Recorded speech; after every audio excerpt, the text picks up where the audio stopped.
Paling pendek kata Nabi, fasab'un wa illa fatis'un. Nah, beliau itu akan tinggal di bumi setelah berjuang melawan Dajjal pastinya itu selama 7 atau 9 tahun. 7 atau 9 tahun. Tapi jangan sedih dulu, Pak. Dajjal itu keluarnya, Dajjal sudah ada, tapi keluarnya 40 hari. Kalau Dajjal sudah ada, maka besar kemungkinan Imam Mahdinya sudah ada. Ya, Dajjal itu gelarnya, bukan namanya. Dajjala, ya, yudajjilu, atajjila, atau Dajjala itu kalau dibuat mubalaghahnya. Orang yang banyak bohong disebut Dajjal. Ya. Al-Imam Al-Mahdi ini sebenarnya namanya siapa? Gitu. Maka Nabi mengatakan ismu kasmi atau kaismi. Namanya, isimnya seperti isimku, seperti namaku. Isim atau nama dalam bahasa Arab artinya berbeda dengan nama dalam bahasa Indonesia. Ismun bahasa Arab itu diperdebatkan oleh ulama, itu asal katanya wasem atau ismun itu sendiri. Maka karena perdebatan ini muncullah makna dari ism. Nama itu artinya dalam bahasa Arab ada dua. Pertama, alamun, tanda-tanda, simbol-simbol, gejala-gejala. Yang kedua, al-ulum. Jadi dari kata sumum, ismun dari kata sumum, maka sama langit disebut yang tinggi. Fakullu ma'ala sama'un. Semua yang di atas kita yang tinggi disebut langit. Ya, orang tua kita dulu nyebut apa ini disebut langit-langit gitu kan. Bukan langit beneran, tapi langit. Artinya sudah disepakati dalam semua bahasa. Jadi kalau digabung, apa arti ismuhu ke ismi? Isimnya nama kemuliaannya, keluhurannya, ketinggiannya, dan tanda-tandanya seperti tanda-tandaku dan seperti ketinggianku.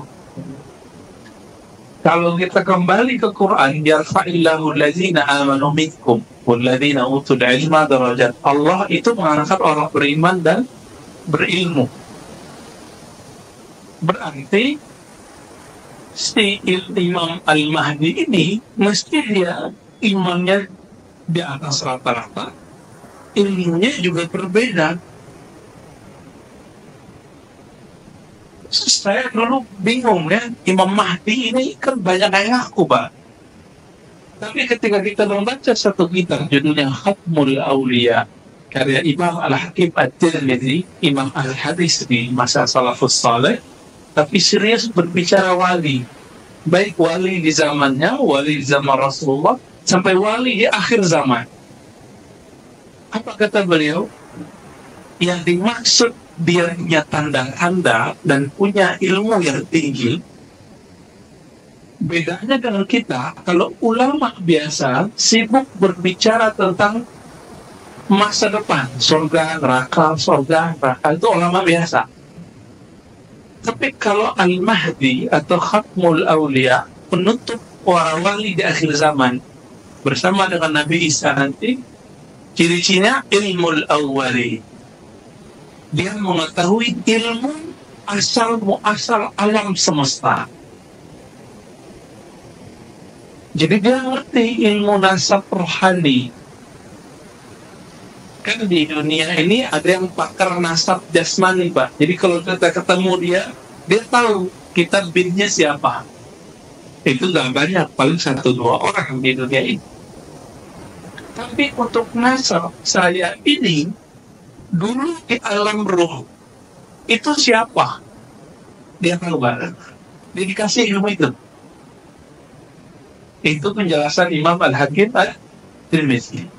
Dulu kita ketika mengatakan, ya Allah, kami menyaksikan Engkau. Ketika Allah bertanya, bukankah aku Rabb kalian? Tuhan pencipta kalian? Lalu kita semua mengatakan, syahidna, tentu ya Allah kami menyaksikanmu. Dia tahu persis siapa saja itu. Itu yang disebut Al-Mahdi. Ya. Jadi setelah kita gabungkan riwayat hadis ini dengan riwayat imam ahli hadis yang mengerti ilmu kewalian, itulah maknanya. Bukan berarti dia tahu gaib, tidak, tapi dia diberitahu. Dalilnya tadi surat Al-Mujadalah ayat 11. Walladzina utul ilma, dan orang-orang yang diberikan ilmu. Jadi ilmu itu diberi, Pak. Kita kan merasa kita pintar.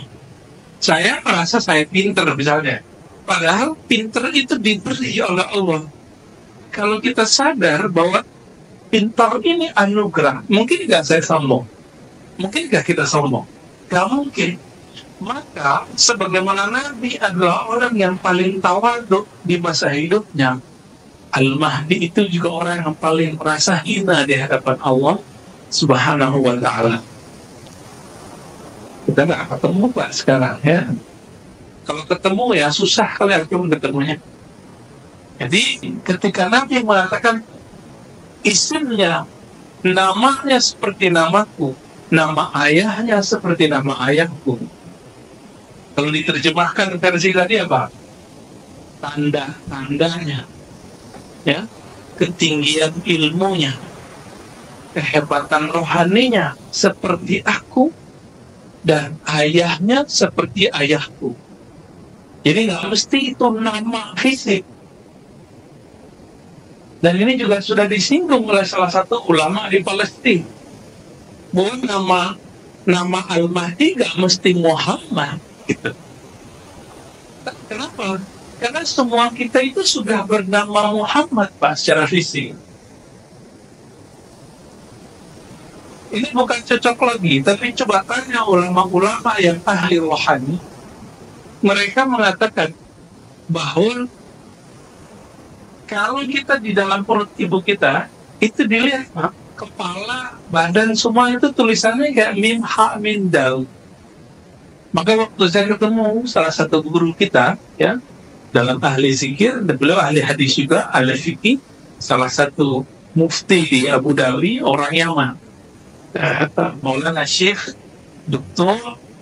Muhammad Abdurrahman An-Nazari Asy-Syadzili Al-Alawi, ya, beliau mursyid saya dalam tariqah Syadziliyah.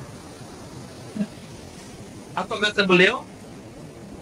Jadi kami datang ke sana, ke tempat beliau, itu yang nyambung cuma berapa orang, Pak. Akhirnya ketika saya ngobrol tentang ilmu ini dengan beliau, yang lain pada kabur. Saya lihat belum gak ada orang lagi. Kita aja berdua, udah asik. Udah 2 jam, 3 jam, 4 jam. Salah satu kata beliau, alam ini Allah ciptakan karena Muhammad Sallallahu Alaihi Wasallam. Dalilnya apa? Hadis Imam Al-Hakim, ya. Laulahu ya Adam ma khalaqta. Kalau bukan karena Muhammad ya Adam, aku tidak ciptakan engkau. Maka fisiknya Nabi Adam dan alam semesta itu selalu ada pencirian nama Nabi Muhammad di situ. Selalu ada, Pak. Maka nanti ketika orang masuk neraka, itu tubuhnya pasti dirubah beberapa bentuk. Mungkin wajahnya diubah jadi binatang gitu, supaya tidak menjadi mim ha mim dal. Jadi beliau mengatakan kepada saya, kalau engkau memandang semua makhluk, maka di situ sebenarnya ada nur, pencirian Nabi Muhammad di sana, karena mereka tercipta, Allah ciptakan karena Nabi Muhammad Sallallahu Alaihi Wasallam. Dan Nabi disebut dalam Al-Quran rahmatan lil alamin, kasih sayang, rahmat bagi alam semesta. Pohon, batu, bangunan, semuanya tubuh kita itu adalah alam semesta. Maka tubuh ini sudah dapat pancaran dari rahmatnya Allah Subhanahu wa Ta'ala. Maka haknya tubuh itu sujud. Coba kita lagi sujud, mirip orang lagi di dalam janin nggak? Di dalam perutnya. Sangat mirip sekali. Sangat mirip sekali. Orang kalau sakit badannya suruh sujud aja Pak. Nanti badannya enakan lagi tuh. Ya, pegel-pegel nih punggung, suruh sujud. Kenapa? Itu kembali ke fitrahnya. Kira-kira seperti itu. Jadi Bapak yang suka sakit punggung tuh tinggal buat akselerasi aja sujudnya tuh ya. Mau dipanjangin dikit, mau ditarik dikit. Ya. Seandainya dunia ini sisa cuma beberapa hari, pasti Allah kirim Al-Mahdi. Apa dalilnya? Disebutkan dalam hadis Imam Tirmizi, "Lau lam yabqa min ad-dunya illa yawman." Qala zaidan fi hadisihi la tawwala Allah dhalika al-yawm hatta yab'atha fihim rajulan min ummati aw min ahli baiti. Seandainya tidak tersisa lagi sebelum kiamat kecuali satu hari doang nih, pasti Allah kirim, Allah bangkitkan seorang yang bernama Al-Mahdi. Pasti. Lalu Allah panjangkan hari itu. Jika Dajjal 40 hari, satu hari sama dengan 1 tahun. Di hadis Imam Ahmad itu tadi katakan, hari pertama sama seperti 1 tahun, hari kedua seperti 1 bulan, hari ketiga seperti 1 minggu, hari keempat seperti 1 hari, lalu hari berikutnya sama seperti hari-hari yang lain. Namun kalau kita masuk pada hari itu sama kayak 40 tahun rasanya. Kok bisa? Bapak saudara masih ingat waktu kecil dulu, waktu belum ada alat-alat, belum ada perangkat-perangkat seperti sekarang, belum ada mobil seperti sekarang, itu kayak hidup tuh lama, benar nggak? Hidup terasa lama. Maka nanti apabila alam semesta ini sudah dieksploitasi sehancur-hancurnya, kita nggak tahu apakah 5 tahun lagi, 10 tahun lagi, 15 tahun lagi, kita nggak tahu Pak. Ini kan Saudi sudah mulai kehabisan tambang minyaknya, benar nggak? Sudah mulai kehabisan. Indonesia juga sudah mulai habis. Ya, maka teman-teman kita yang kerja di perusahaan bahan bakar minyak itu sudah banyak yang berhenti Pak, atau cari kerjaan lain, atau diberhentikan. Itu udah banyak kan, teman-teman saya sudah banyak yang begitu. Ini sudah pertanda bahwa eksploitasi bumi hampir berakhir. Kalau bahan bakar itu nanti habis, kira-kira nanti lampu bisa hidup nggak Pak? Mobil bisa jalan nggak? Kecuali nanti pakai tenaga surya ya. Maka sekarang orang udah prediksi itu. Kenapa sekarang buat tenaga surya? Karena orang udah prediksi itu. Tapi tetap aja olinya nanti dari tambang bumi. Nggak bisa jalan Pak nanti mobil kita. Ini bukan nakut-nakutin ini Pak, emang menakutkan. Memang ini menakutkan sekali. Ketika Dajjal itu keluar, apa kata Nabi? Naruh jannatun. Nerakanya itu surga, surganya itu neraka. Maka si Dajjal ini sebelum dia keluar, itu sudah menyebar fitnah dulu. Kekacauan di mana-mana. Ketika dia keluar, itulah puncak kekacauan di dunia. Maka Nabi mengatakan, aku khawatir jika di saat Dajjal keluar, aku tidak bersama kalian. Wah ya, kenapa? 5 ada. Karena setiap orang yang ketemu Dajjal mengira dia sudah ketemu Mahdi. Padahal itu Dajjal. Hati-hati Pak. Semoga berkat kajian ini Allah kasih nur dalam hati kita atau mengenal itu dengan baik tadi. Kalau enggak minta meninggal aja Pak sebelum itu. Ya ini serius nih. Ya. Kalau enggak minta supaya Allah jemput nyawa kita sebelum itu. Tapi kalau Bapak mau berjuang bersamanya, insya Allah dikabulkan oleh Allah. Ya, berjuang bersama Imam Al-Mahdi. Saya tadi nggak akan paham mengenai fitnatul Dajjal. Kita kan berdoa terus nih. Allahumma inni a'udzubika min azabil qabri. Ya Allah, aku jaga aku dari azab kubur, azab neraka. fitnati Masihid Dajjal, dan fitnah kekacauan. Jadi fitnah ini kekacauan yang disebabkan oleh Al-Masih Dajjal. Jadi dalam Al-Quran dan hadis yang digelari Al-Masih cuma dua, Al-Masih Isa alaihissalam dan Al-Masih Dajjal. Apa arti Masih? Masih itu yang menyentuh dan sentuhannya sakti. Maka Al-Masih itu masahab, urap atau nyentuh, ya. Apa yang disentuh dia sakti. Dia mau apa kejadian.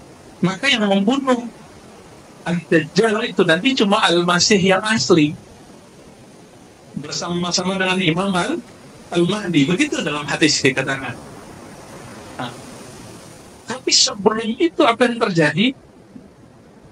Allah itu sudah setting alam semesta bahwa dunia ini dikuasai oleh kezaliman. Kezaliman siapa? Kezaliman yang disebabkan oleh Al-Masih Dajjal. Ini.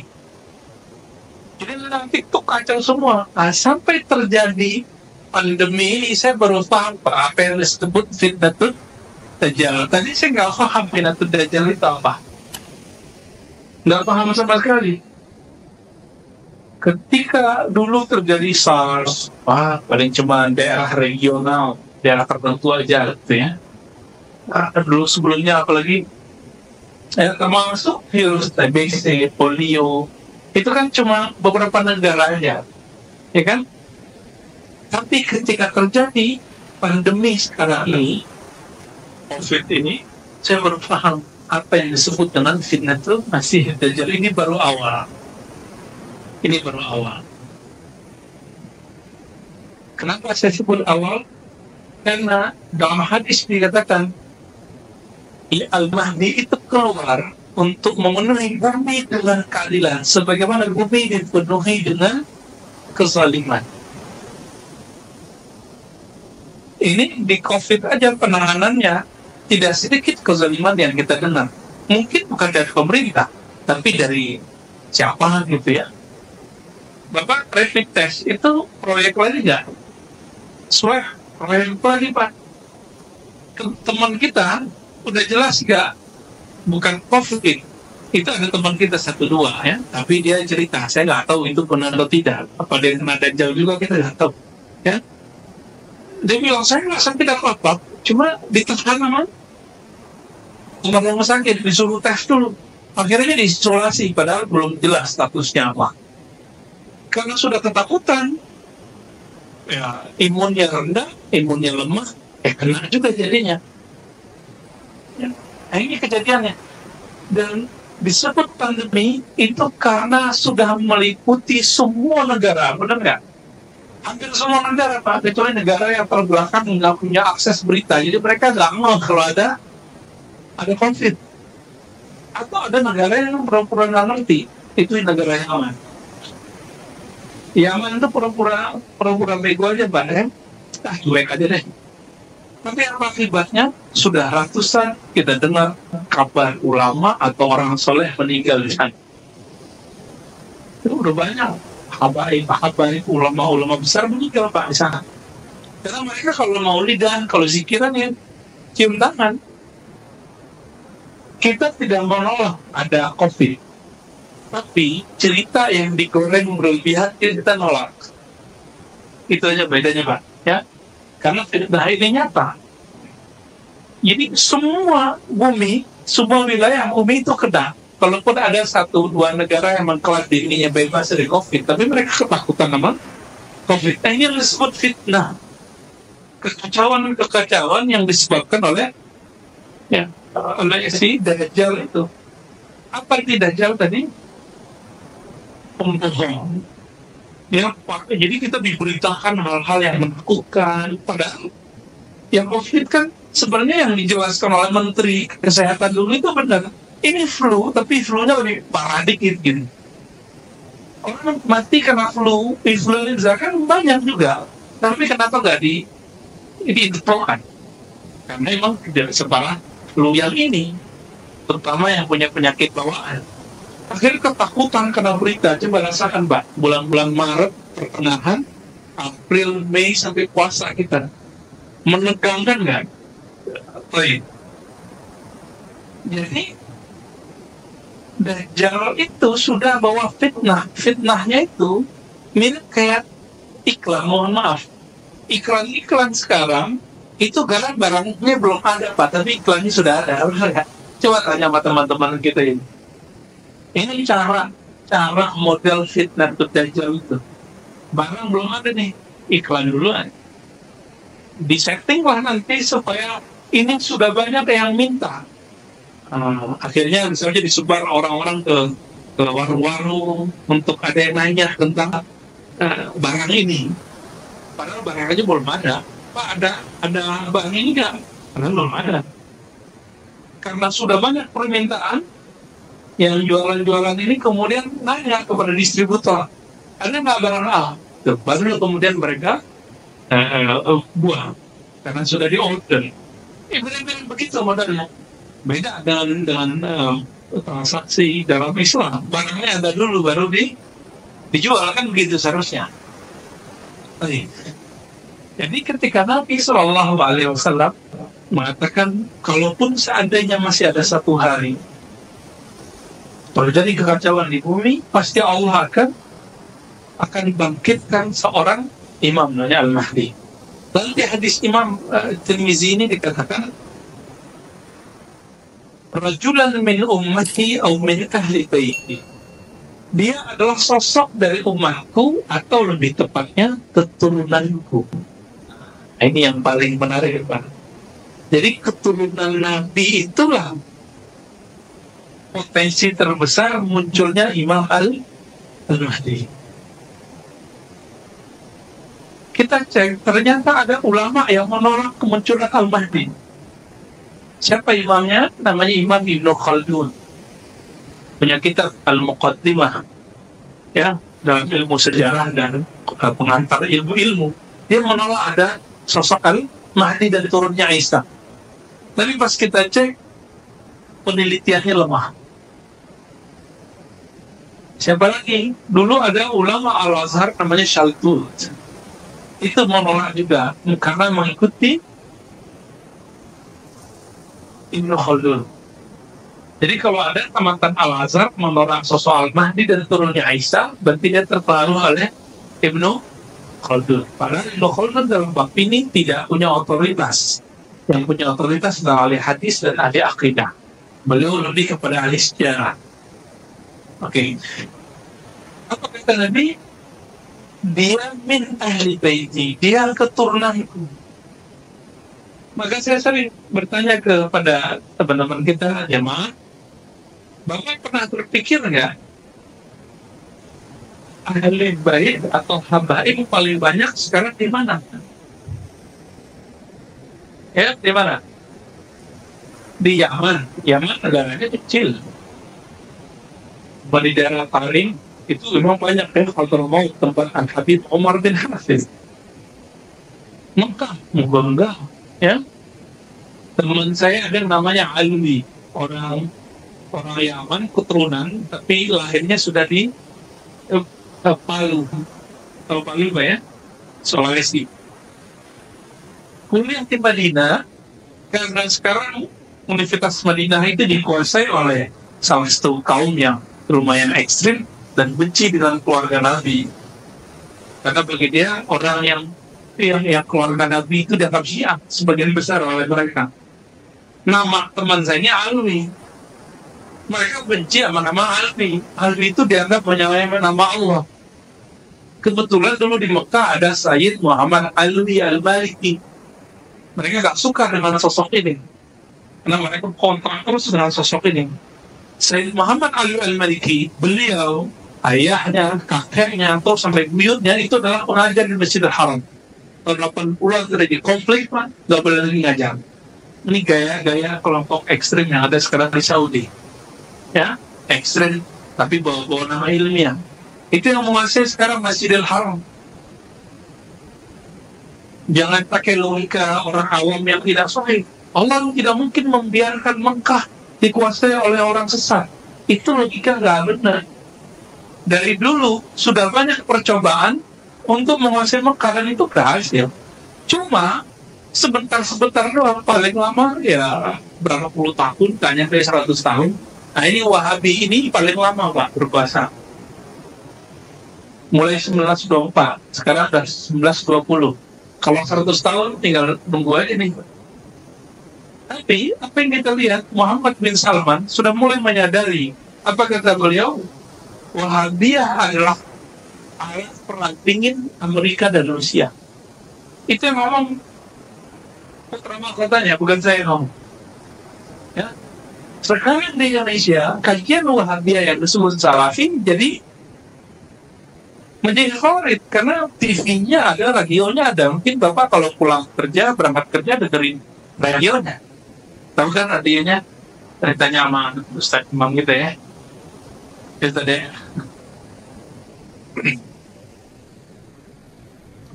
Bapak saya makan Allah itu ketika nama teman saya akui, mereka benci. Sehingga saya teringat ya, kalau kita benci kepada zuriat Nabi, berarti kita nanti benci dengan sosok Al-Mahdi. Karena Al-Mahdi itu pasti zuriat Rasulullah, keturunan Rasulullah SAW. Dan mereka sekarang ngomong apa, yang kelompok yang tidak suka dengan zuriat Nabi ini. Nah, sekarang tidak ada lagi keturunan Nabi yang benar. Gitu. Nggak ada keturunan Nabi. Orang menolak keturunan Nabi, berarti dia menolak hadis Imam Al-Mahdi. Bahaya. Bahaya Pak, hadis Al-Mahdi sahih. Ada dalam Sahih Bukhari, tidak disebutkan namanya ya. Di Muslim lebih banyak, di Abu Daud lebih banyak lagi. Mengingkari ada keturunan Nabi sekarang, mengingkari munculnya Imam Al-Mahdi. Mereka nggak mikir sampai di sana. Kajiannya kajian Al-Mahdi, lucu. Jadi ada banyak ustadz sekarang kajiannya akhir zaman, tapi nggak hormat sama habaib. Kualat pada hari ini ya. Ketika nanti Dajjal keluar, dia kira itu Al-Mahdi. Ketika Mahdi muncul, dia kira itu Dajjal. Nanti begitu. Maka Nabi mengatakan dalam beberapa riwayat, ini dari Imam Abu Nu'aim, Al-Mahdi minna ahlul bait. Al-Mahdi itu keturunan kami. Di riwayat lain, min waladi Fatimah, dari keturunan Fatimah. Itu udah pasti. Lalu kalau kita sudah sadar bahwa Ahlul Bait nanti di antara mereka ada imam yang disebut Imam Al-Mahdi, tinggal dihitung Pak, di negara mana sekarang yang terbanyak imam Ahlul Baitnya, keturunan Rasulullahnya Sallallahu Alaihi Wasallam. Bahkan tinggal cek lembaga guyupnya orang Ahlul Bait, disebut Rabithah Alawiyah, Al-Ashraf ya. Itu mereka baik Hasani ataupun Husaini yang paling maju Indonesia. Pimpinannya lahir di Kuita. Ya, Habib Zain bin Smith. Tinggal sekarang di Madinah. Sahabatnya Al-Habib Umar bin Hafiz. Itu punya Rabithah Alawiyah. Di Indonesia sekarang beliau murid-muridnya punya TV namanya Al-Irth Nabawi, Nabawi TV. Yang Arabnya itu Irth Nabawi, nah di Indonesianya Nabawi TV. Nanti silakan dicek Pak. Itu murid-murid beliau semua, teman-teman beliau semua. Jadi kalau ada orang sekarang nih ngaku sebagai keturunan Nabi, itu dicek seperti kita ngecek hadis. Nasabnya kemana, dia klan siapa, benar atau tidak. Ketika sudah dikaji, ada buku panduannya, ada buku rujukannya. Kalau nggak terbukti, maka orang ini Habibnya Habib palsu.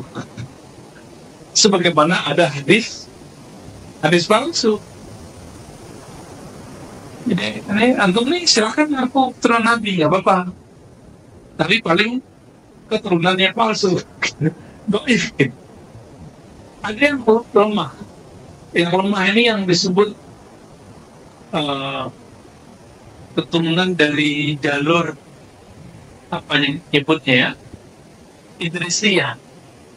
Di Indonesia ini ada jalur Idrisiyah, namanya Indonesia, bukan tarekat ya. Ini agak lemah. Nah, ini terjadi juga perdebatan. Banyak lah di Indonesia.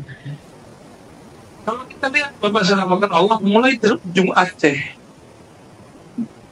Medan, ya, kemudian pesisir Riau, Jambi, Kepulauan di Riau, di Malaysia, di Singapura, Palembang, sampai ke Betawi, sampai ke ujung Banyuwangi, yaitu semua pesisir pantai, sampai ke Lombok sana, sampai ke Ambon, Pak.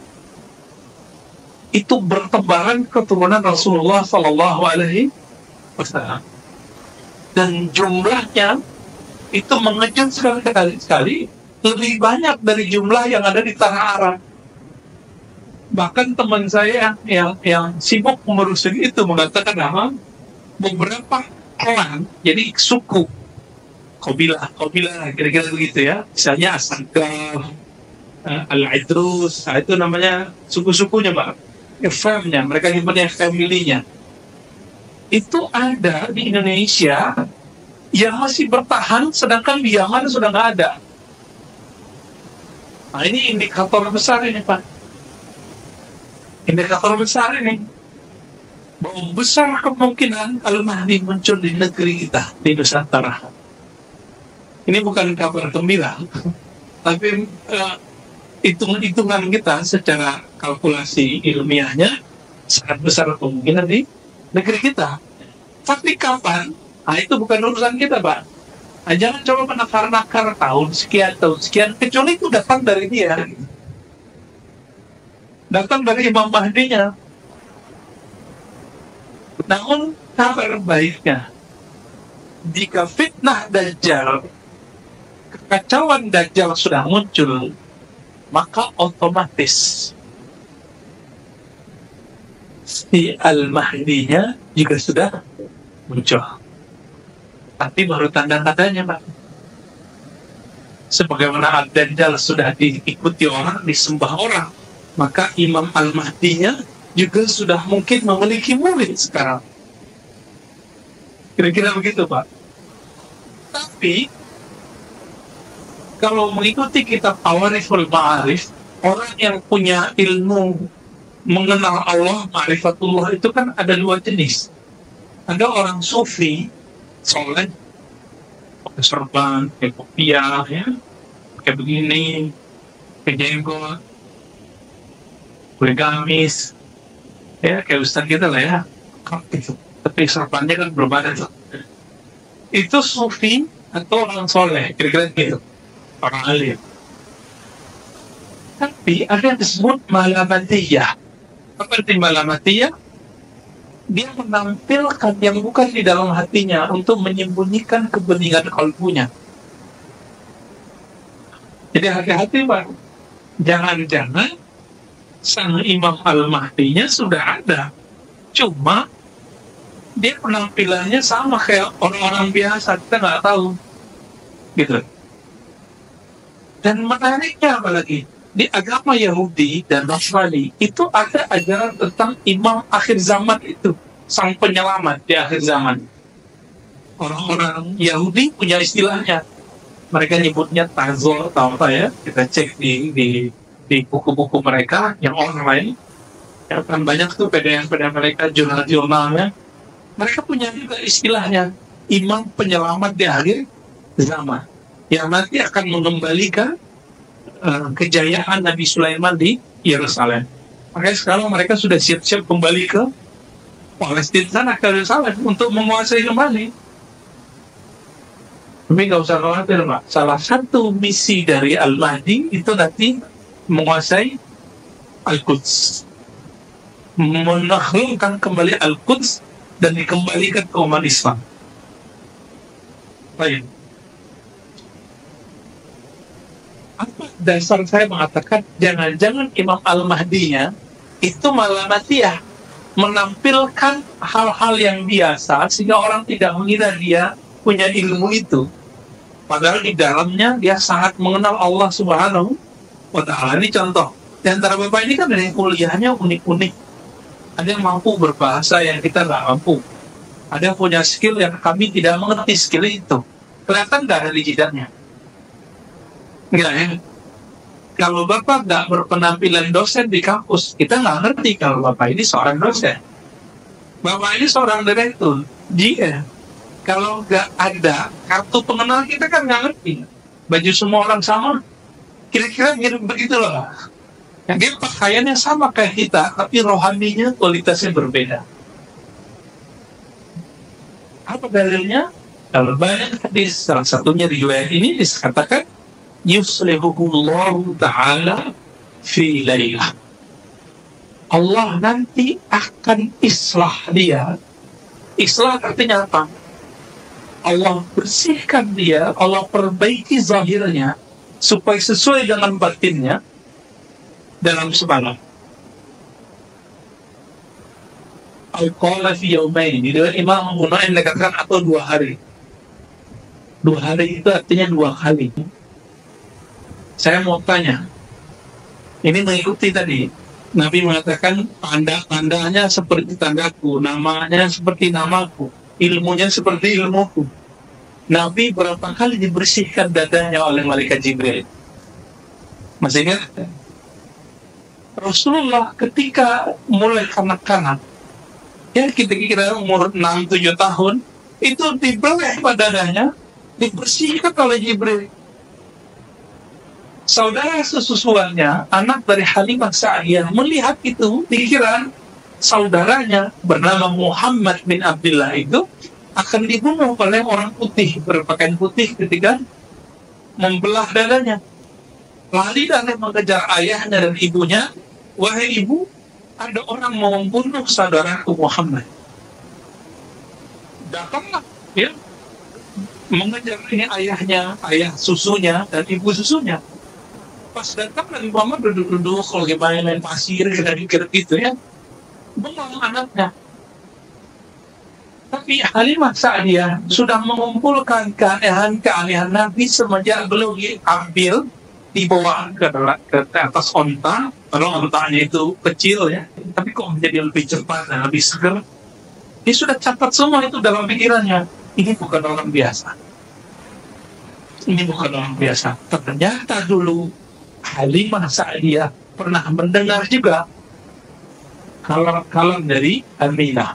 Wah, Aminah mengatakan, satu ba'athu Rasul. Muhammad, kamu akan dibangkitkan menjadi seorang Rasul. Itu sebabnya bagi Ahlus Sunnah mayoritas, ibundanya Nabi bukan musyrik. Nggak musyrikah, nggak musyrik. Ayahnya Nabi tidak musyrik. Itu mayoritas Ahlus Sunnah. Ya, hanya ekstremis yang mengatakan orang tua Nabi masuk neraka atau musyrik. Oke. Jadi kalau Nabi dibersihkan di waktu kecil, lalu terakhir sebelum Mi'raj, benar nggak? Coba dihitung, Mbak. Sebelum Mi'raj itu berapa tahun Nabi? Lamanya. Dari umur 7 kira-kira sampai 3 tahun sebelum beliau berhijrah ke Madinah. Nabi hijrah ke Madinah itu sudah 50-an tahun umurnya. Kira-kira ya, 50 sekian lah. Karena Khadijah sudah wafat. Khadijah sudah wafat, ya. Pamannya Abu Thalib sudah wafat. Diperkirakan oleh sejarah 3 tahun sebelum Nabi hijrah. Kira-kira ya, ada yang mengatakan 2 tahun, tergantung nih riwayat mana yang dia pakai. Maka kalau kita ngikutin ritme ini, Pak, Al-Mahdi itu juga akan dibersihkan oleh Allah sebanyak 2 kali. Pertama waktu kecilnya, kira-kira umur 6 atau 7 tahun. Yang kedua, sebelum beliau mendeklarasikan atau hijrah dirinya sebagai Al-Mahdi kepada umat. Kira-kira begitu. Kira-kira berapa tahun? 2 atau 3 tahun. Ini perkiraan apa ya? Maka kalau dihitung, berarti 3 tahun setelah itu terjadi peperangan antara beliau dengan Dajjal. Tapi kapan tahunnya? Wallahu a'lam. Nah, kita nggak tahu nih kapan tahunnya. Coba melihat pandemi sudah begini, sudah meliputi dunia dan seisinya. Ini yang saya sebut dengan dalam hadis Nabi, muliat jauran. Bumi dunia sudah dipenuhi dengan kebohongan dan kezaliman.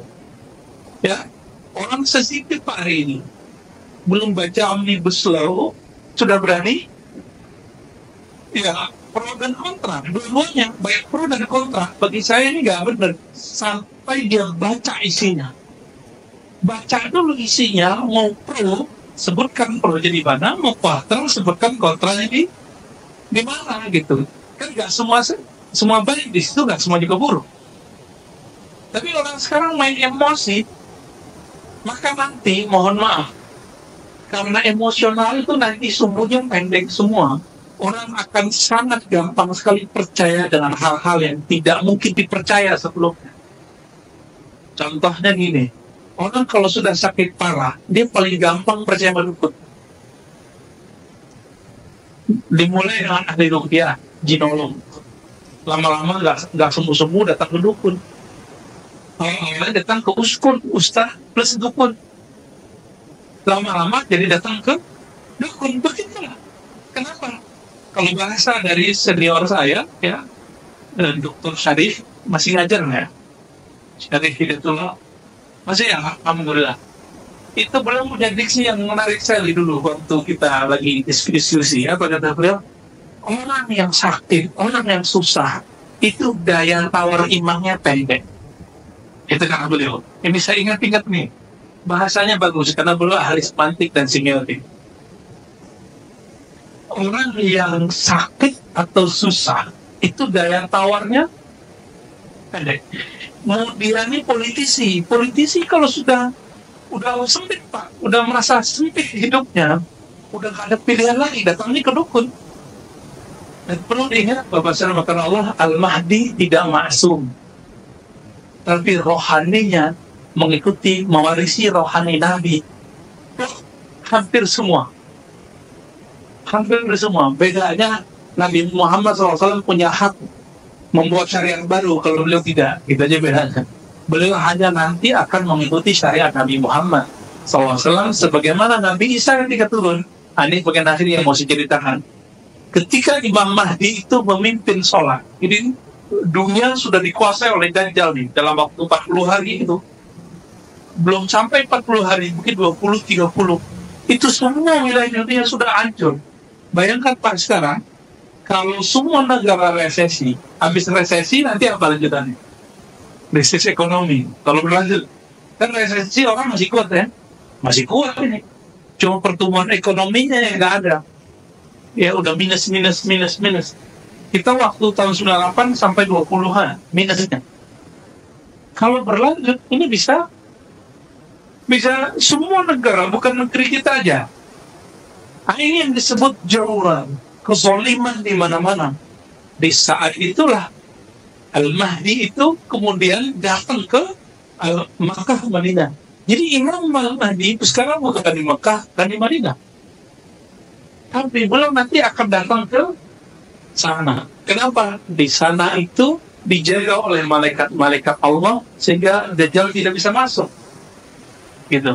Di saat berjuang, dan itu diperdebatkan di mana tempatnya, apakah itu di Syam atau di Al-Quds atau di mana tempatnya, lagi sholat, mau sholat nih, udah maju Imam Al-Mahdinya mau jadi imam, Nabi Isa turun. Ketika Nabi Isa turun, Al-Mahdi, hanya Al-Mahdi yang mengerti itu Nabi Isa. Ya, apa kata beliau? Wahai Ruhullah Isa ibn Maryam, silahkan menyamami kami, karena beliau seorang Nabi. Nabi kan lebih mulia dari seorang wali. Al-Mahdi kan waliullah. Nah ini adab beliau. Tapi apa adabnya Nabi Isa? Masih ingat Nabi Musa berdoa, ya Allah jadikan aku Nabi umat akhir zaman. Apa kata Allah? Sudah ada nabinya. Ya udah kalau gitu jadikan aku umat Nabi akhir zaman. Jadi selain Nabi Musa, induknya syariat Nabi Isa kan di Nabi Musa. Nabi Isa kan belum menyempurnakan, belum mengurangi juga. Jadi baru cuma berapa ajaran Nabi Musa yang direvisi oleh Nabi Isa.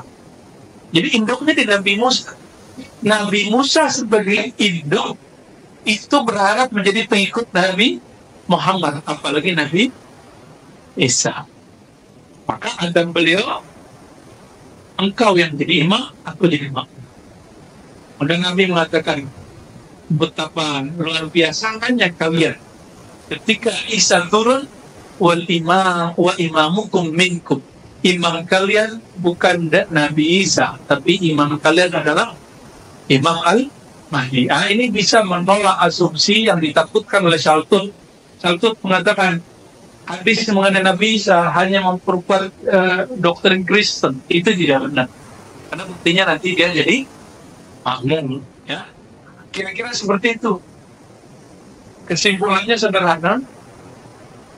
Jika fitnah atau kekacauan Dajjal sudah muncul, maka sebenarnya ilmu-ilmunya Imam Al-Mahdi sudah mulai muncul. Dan ini ditandai dengan beberapa waktu yang lalu banyak orang bicara Mahdi, banyak bicara Dajjal. Walaupun kemudian ada yang tepat, ada yang salah, ada yang hoax, ada yang cocok lagi.